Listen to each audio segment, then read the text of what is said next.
Nathaniel. Nathaniel.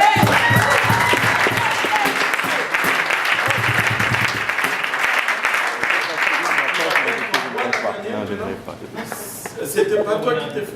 C'est ok, lui n'est pas là aujourd'hui. Ah, il se ressemble. Quelqu'un d'autre qui est là pour la première fois aujourd'hui, peut-être la sœur Sally qui se cache. Oui, c'est vrai.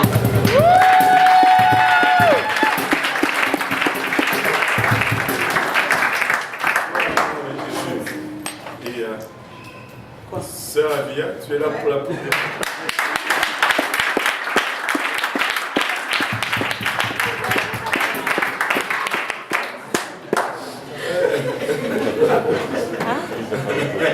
Mais chaque journée, une belle créature. C'est pas chaque jour là. On va revenir à ça. Le Seigneur est bon, n'est-ce pas? Le Seigneur est en train de faire des choses extraordinaires. Nous avons eu une semaine extraordinaire. Il y a eu 10 personnes au total qu'on a baptisées dans le service francophone.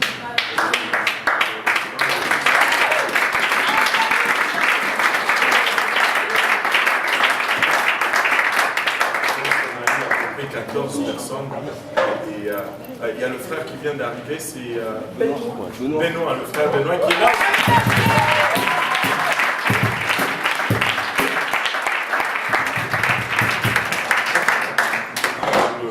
Et je ne sais pas pour vous, mais moi, je suis ici avec la sœur Guirlaine. Et nous nous réunissons comme ça chaque lundi pour partager cette étude, explorant la parole de Dieu. Au fond, j'étais en train de partager avec un frère aujourd'hui. Je me disais que vraiment cette étude de lundi devient presque un camp d'entraînement pour l'armée de l'Éternel. Non seulement il y a des gens qui viennent pour prendre la parole, mais il y a ceux qui enseignent qui viennent aussi, qui se ressourcent. Et c'est tout simplement extraordinaire. Tu ne peux faire autrement que te réjouir, n'est-ce pas? Et nous rendons grâce à Dieu pour ce qu'il est en train de faire. Alléluia. Maintenant, on était arrivé, on a parlé de Jacob extensivement, on a parlé du mariage, des fiançailles, des dots et de toutes ces choses. Bon, maintenant, on a laissé Jacob et là, on va étudier la personne de Joseph. Joseph était un des fils de Jacob. On a parlé un peu déjà de Joseph la fois dernière. Joseph était né de Rachel, la femme que Jacob aimait vraiment. Mais il a été truqué par son beau-père à épouser Léa, sa sœur. Et finalement, si vous lisez toute l'histoire, vous allez voir que Jacob se retrouve avec 4 femmes par la suite, 2 servantes de ces 2 femmes, et en plus, ces 2 femmes qu'il a épousées suite au trucage de son oncle. Et de ces 4 servantes, de ces 4 femmes, il a eu 12 garçons. Il a eu d'autres enfants, bien entendu, des femmes, mais il a eu 12 garçons qui, par la suite, constituaient ce que nous appelons, ou ce que nous connaissons communément comme étant les 12 tribus d'Israël. Ruben était le premier, Siméon, Lévi, etc. Mais Joseph était particulier, parce que Joseph, d'abord, était un enfant qui lui était né de la femme qu'il aimait, son amour.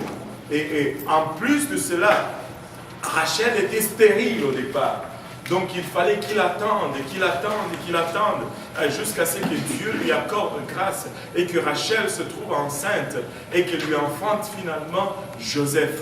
Et ce n'est pas une surprise que de voir que l'affection de Jacob pour Joseph était un peu particulière. Si on met tous ces éléments ensemble, d'abord c'était la femme qu'il aimait, par la suite c'était... il a attendu Joseph pendant un moment. Vous savez, quand on attend, on sait apprécier ce qu'on reçoit. Très souvent, nous voulons les choses trop vite. Mais des fois, Dieu va dire, attends un peu, parce que s'il te le donne sans que tu attendes, sans que tu payes vraiment un certain prix, tu ne vas pas apprécier la chose que Dieu te donne. Ainsi, Jacob a vraiment aimé Joseph et Joseph était, si on peut dire, le favori parmi tous ses enfants. Vous savez, dans toutes les familles, il va y avoir un favori pour le papa et un favori pour la maman. Cela ne veut pas dire que le papa n'aime pas les autres, loin de là. Mais il va y avoir un pour lequel il va être, on peut dire, faible. Et c'est très facile de découvrir qui c'est dans la famille. et c'est très facile. Et je veux vous montrer le truc. Si vous voulez demander quelque chose à papa, la personne ou l'enfant que vous allez toujours envoyer, c'est celui-là le favori de papa. Si vous voulez demander une chose à maman, le frère ou la sœur que vous utilisez, que vous envoyez, c'est lui le favori pour maman. Pourquoi? Parce que inconsciemment, vous tous dans la famille, vous savez que quand c'est lui qui demande, on a l'affaire. Et papa est faible pour lui. Et c'est ce que ça veut dire tout simplement. Cela ne veut pas dire que papa n'aime pas les autres. Il ne faut pas commencer à faire comme le frère de Jacob, être jaloux pour le favori. Non, il vous aime tous, mais il va y avoir un fils pour lequel il a payé plus de prix que tous les autres. Souvent, ce sont les enfants qui sont nés dans les conditions les plus difficiles, qui marquent leurs parents, et ça reste comme ça. Maintenant, Jacob avait plus d'affection pour Joseph que pour les autres. Alors que les autres allaient travailler dans le champ pour garder le troupeau et tout, Joseph, lui, avait le privilège de rester à la maison et de jouer au Nintendo. Ça causait la colère de tous les autres frères. C'est pas juste. Nous, on est dehors sous le soleil. Pourquoi c'est lui qui reste tout le temps à la maison? Et en plus de cela, pour ajouter vraiment le comble sur l'histoire, Jacob va faire une robe de plusieurs couleurs à son fils. Tu pouvais le voir de loin. Moi, j'imagine toujours des couleurs fluorescentes, rouge, vert et noir, je ne sais pas. Jacob maintenant commençait à pavaner avec cette robe de plusieurs couleurs. On peut voir que à quelque part les mondes ont changé. Aujourd'hui, c'est plutôt les gens sont plutôt pour les couleurs ternes. Je ne sais pas pourquoi, mais bon. Mais du temps de Jacob, c'était les couleurs brillantes qui étaient à la mode. Alléluia. Et maintenant, pour encore rendre la situation plus compliquée, Joseph était un rêveur. Il était un faiseur de rêves. Et non seulement il était un faiseur de rêves, mais il ne pouvait pas garder sa bouche fermée. Donc, quand il rêvait sur des choses, il allait le raconter à ses frères qui déjà étaient au départ jaloux de lui. La première fois, ils rêvent qu'ils sont dans un champ et ils sont en train de récolter le blé. Ils mettent leur blé en forme de... Ils les attachent en gerbe. Et là, la gerbe de Joseph s'élève et toutes les autres des frères viennent autour de lui et se prosternent. Tu n'as pas besoin d'un Joseph pour interpréter ce rêve. Au fond, il était déjà Joseph, mais tu n'as pas besoin d'un Joseph ou d'un Daniel pour te dire qu'est-ce que ce rêve signifie. Et là, il le raconte. Et vous savez ce que j'ai rêvé aujourd'hui? J'ai rêvé qu'on était au champ et là, ces frères se fâchent. Tu penses que c'est toi qui vas régner sur nous? Bon, les jours passent. Là, Joseph, il rêve encore. Un rêveur. Et là, cette fois, il voit la lune, le soleil et la lune. Et 11 étoiles, comme par accident, comme par quoi. 11 étoiles, lui qui avait 11 frères. 11 étoiles s'est prosterné devant lui. Et là, il raconte encore ce rêve à ses parents. Et là, son père le fait taire.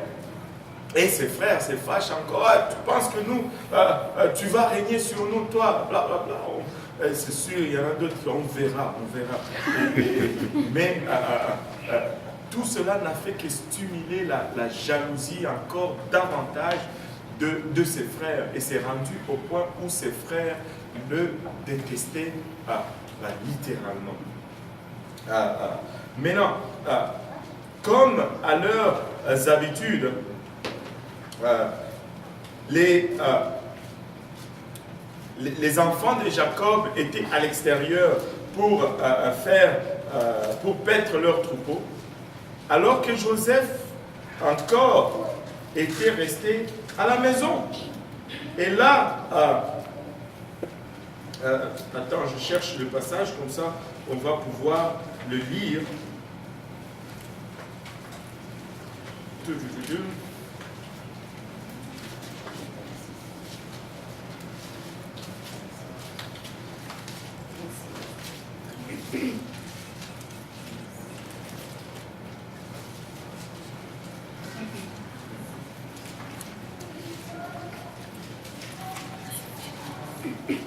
C'est tout perdu. Chapitre 37. Je suis encore à Concorde. Oui, voilà. Au verset 12.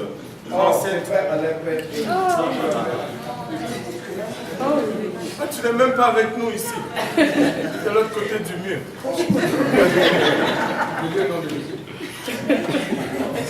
Or, ses frères allaient faire le troupeau de leur père à Sichem. Et Israël dit à Joseph, j'ai fait le festival de troupeau à Sichem, bien que je t'envoie vers eux. Et il lui répondit, me voici. Et lui dit, va donc, vois comment vont tes frères et comment vont les troupeaux, et rapporte-moi des nouvelles. Il envoie ainsi de la vallée des Bons, et il vient à Sichem.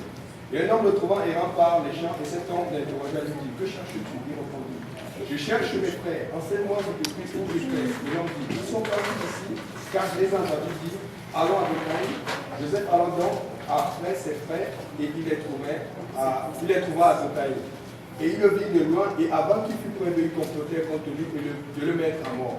Et il se dit l'un à l'autre, voici ce songeur qui vient. Maintenant donc, venez, tuons-le et jetons-le dans quelque fosse. Et nous dirons qu'une bête féroce l'a dévoré. Et nous verrons ce que deviendront ces songes. Mais Voilà, pause. Regarde, ils le virent venir de loin et il se dit, voici le faiseur de songes qui arrive. Parce que les rêves et l'histoire, je ne sais pas au fond combien de fois Jacob a raconté l'histoire de ses rêves à ses frères, mais c'était à un point où ses frères en étaient rendus irrités. Et il dit, voici maintenant ce faiseur de songes qui arrive. On va le prendre, on va le tuer et on va voir comment ces songes vont arriver. Écoutez, une leçon qu'on peut tirer de cette partie, il n'est pas toujours nécessaire de dire à tout le monde ce que Dieu t'a montré des fois. Parce que ce n'est pas tout le monde qui va se réjouir avec toi de ce que Dieu veut faire.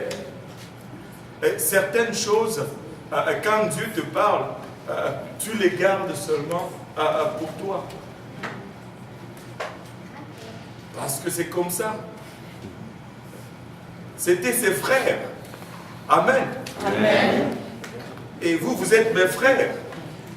Amen. Amen. Alors pourquoi vous avez l'air si étonné que ça? C'était ses frères. Donc, il y a de ces fois, de ces rêves ou de ces songes ou de ces paroles de Dieu. Dieu te fait une promesse. Ce n'est pas des fois nécessaire de la partager avec tout le monde.